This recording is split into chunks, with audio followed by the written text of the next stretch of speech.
Whoa. Sam, what the was that? And why are you wearing a suit? I'm not.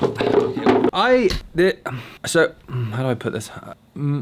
I filmed that whole David Brent style music video yesterday. And also this like slow motion scene,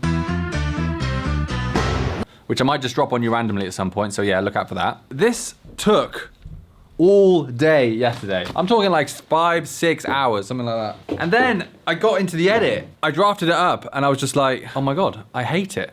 If I got me a wealthy man. It doesn't make any sense.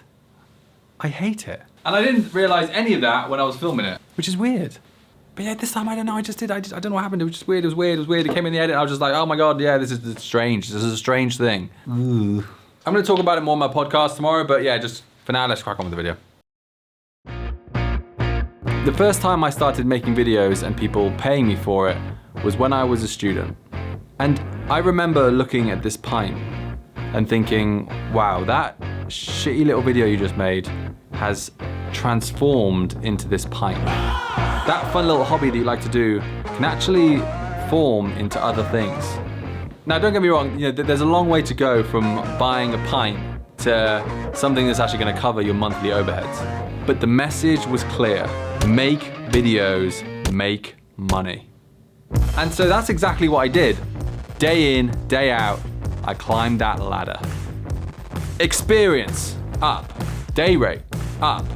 £500 a day. That's what my corporate rate is. When I was a student, it was $250, now it's 500, plus VAT. In total, £620,000 since I left uni. See, it sounds like a lot when you put it like that, but... And so, what are you supposed to do now? You've just spent 10 years working for someone else's brief, someone else's vision. You've delivered what was asked of you. What do we do next?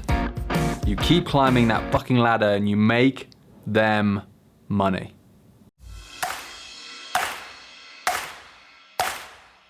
Mortgages, up. Workload, up. And so you keep climbing until one day you're standing up there and you realize you're standing on the wrong fucking ladder. Shit.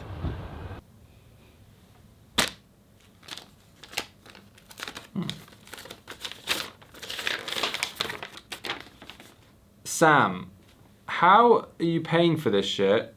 Your videos are getting like no views and it looks like you're putting crazy time into them. I've done 3 things. Overheads, low. You know, I've got the studio rents here. I've got a mortgage now. I've definitely, you know, I've got a few loans I'm paying off. My monthly overheads is around £4,000 a month, which is, I guess it's like $5,000 ish.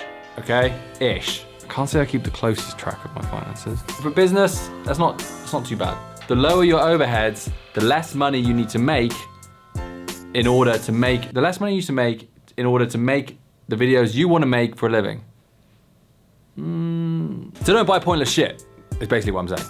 So instead of buying a new iPhone or a new lens for £1,000, how about you buy yourself a couple of weeks of time to make your own videos? It's actually so much more valuable because you're exploring your craft. Why do I keep doing David Brent stuff in every single video? Sacrifice.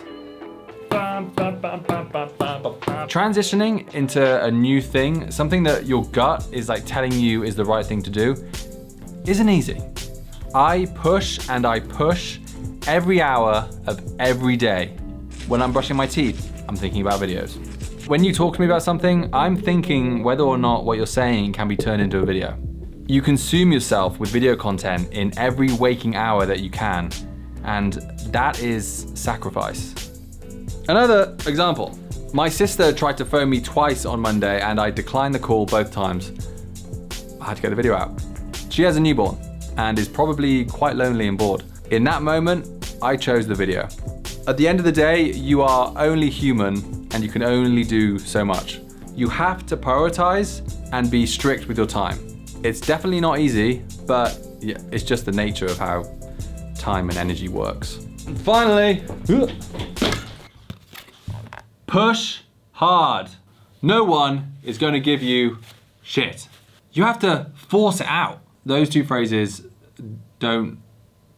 You wake up and then you attack. Like really hard, you give it everything. Like if you chose to join the Fired Up filmmaking experience, name still pending, you're not gonna be given anything. I will make it possible for you, but you have to actually drive this on your own. Make your videos the best they can be, and after you fail, learn from it, and then do it again.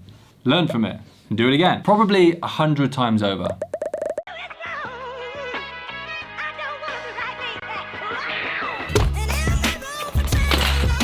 I hate how close the D and the U are. They're touching.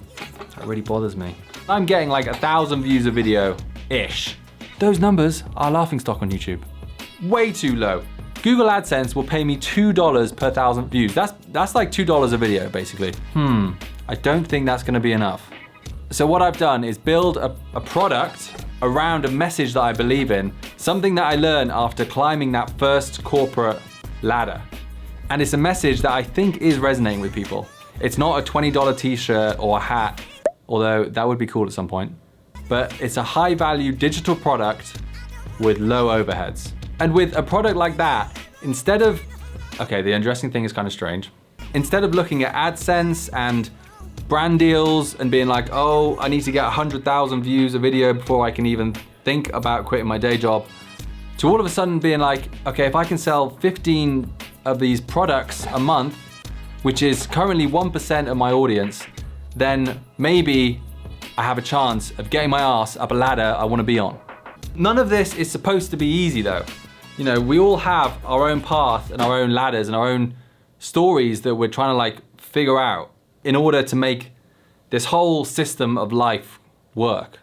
And all that really is just about like looking inwards. You know, if you're sat there and you're like, oh, I'm not really sure, know that everything that you've done up to this point, as long as you just keep doing, will actually in some ways make up the message and the story that will like shape your content in the future.